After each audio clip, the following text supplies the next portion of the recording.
Stephanie G, and this is Keeping It Crafty. Hey guys, in this video, we're going to do a one-strand beaded bracelet. Now, this is the first video of a two-part video series. Part 2 will be doing a 2 to 3 strand beaded bracelet. So if you're interested in that, make sure you check that out following this video. Now, let's go ahead and get started with the one-strand beaded bracelet. Okay, let's go over the type of tools we're going to need for this project. We have the nipper tools, which is for cutting your wire. This is this one. And here's the wire you're going to need, the soft flexed fine wire. It's good for smaller beads. You can also use the medium wire for the bigger beads, but it's a little hard to pull through to double strand it. And this wire is great, and this also comes in this bronze color, which is really nice. Normally I've seen it in silver, but I saw this bronze and I just had to have it. So it's kind of perfect for this project. And you're going to need your chain nose pliers, which is these right here, and then your bent nose pliers, which are these. So, okay, now let's also go over the few different types of bracelets there are. There is the elastic bracelet. This is a man's bracelet. Actually, I made this for my husband. It's an elastic bracelet, just, you know, a standard elastic bracelet. It has these beautiful stones in it and wood. Really nice. There is the wire wrap stack bracelet, which fits around the arm like a slinky. Now this is maybe a little much for a lot of folks, but I happen to like a nice stack, chunky stack of bracelets, and this has a lot of different types of stones, and you can just go crazy with whatever kind of beads you want to put in this kind of thing. It's beautiful, really pretty. And also has some little accents added there at the end, just the final touches. Now this is a single stranded beaded bracelet similar to the one we're going to make today. These are the chunky howlite beads, and it just goes on like that, and it's so pretty. It's actually up in my Etsy shop right now, Lila Rose Jewelry on Etsy. And I tend to add charms just for effect, because I think it adds a little bit more glamour, because sometimes it can come out kind of plain, and we don't do plain, honey. We do glamour around here. And then there's the 4-stranded beaded bracelet, similar to the one we're going to make today.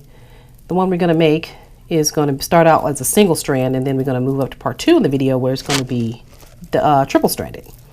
But this is a 4-strand beaded bracelet, and it has the chunky stones with the spacers, and it is just kind of fabulous, if I say so myself, with the Swarovski crystals hand placed that I put on these little stamp pieces of all things. They're pretty, and it's just serious glamour. This is actually up in my shop as well, and it's called Casino because, you know, you could just rock it however you like.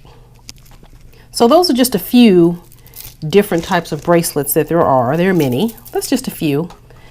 So let's get started on our one-stranded beaded bracelet. Now this has a Buddha head, and it's very cute with the bead spacers, and these are frosted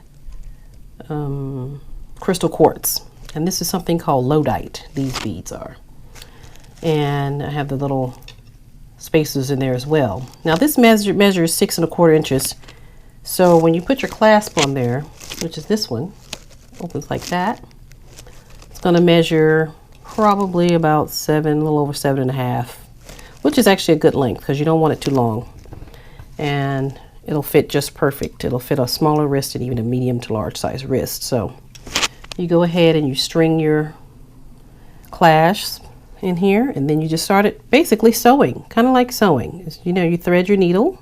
Oh, you know what I did forget? My crimp beads, the little tiny crimp beads.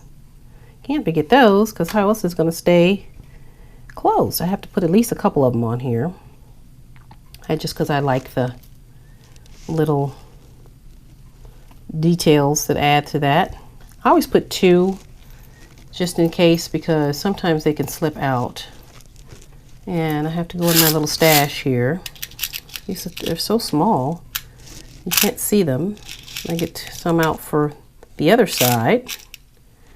My little jar here.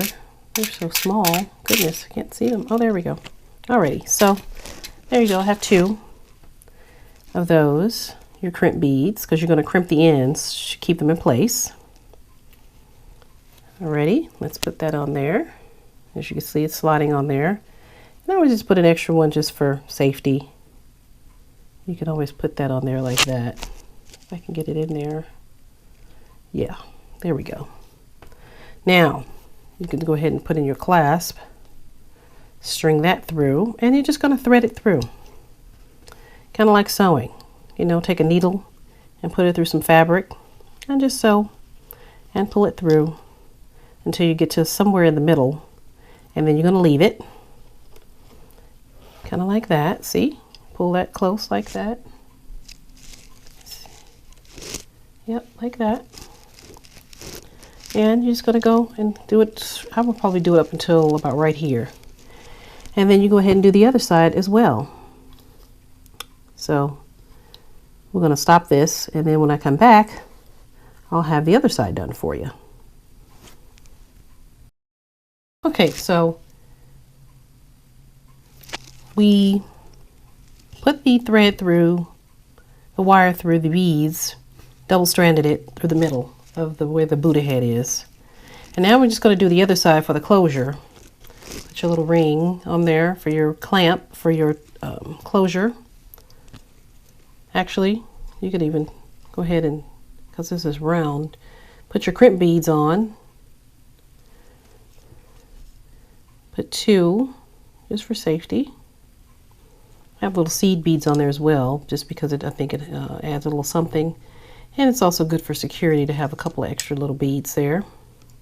You can put those through there like that, see? And you have your ring on here for your closure, and you just thread it through. And you do that exactly the same as you did on the other side.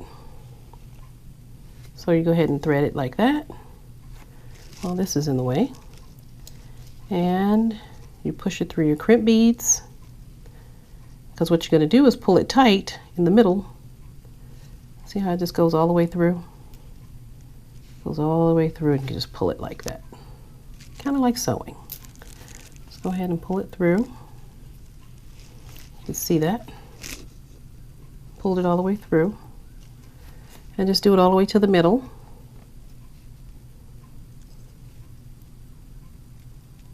Of the beads. Usually just do it like that, and it just goes all the way through. Sometimes it gets stuck and you have to do them individually. So it's always good just to have a little space in there so you can see what you're doing. And it doesn't take very long, because these are 10mm beads. So that's good, and the wire goes right through them. Now, where you may run into a little trouble is trying to get it through this bead, this glamour bead, because of the way the hole is shaped. It's a little strange. It takes a few minutes to get it in there. So, let's see. Oh, look, there you go. Perfect. Haha. Perfect, perfect. So, you're going to pull it now. You have 2 sides. You're going to pull one side. Make sure it's tight and snug the way you want it. And the other side. Now, I would not pull it too tight, just because in my experience, when it's really tight, it snaps, regardless of how many times you put the strands through, the wire through. So I would leave just a little extra, just a hair, and I mean literally just a hair of space on the sides or in the middle somewhere, so it won't be so super tight. Oh, and you are going to need your crimpers, which I did not have out, which are these puppies.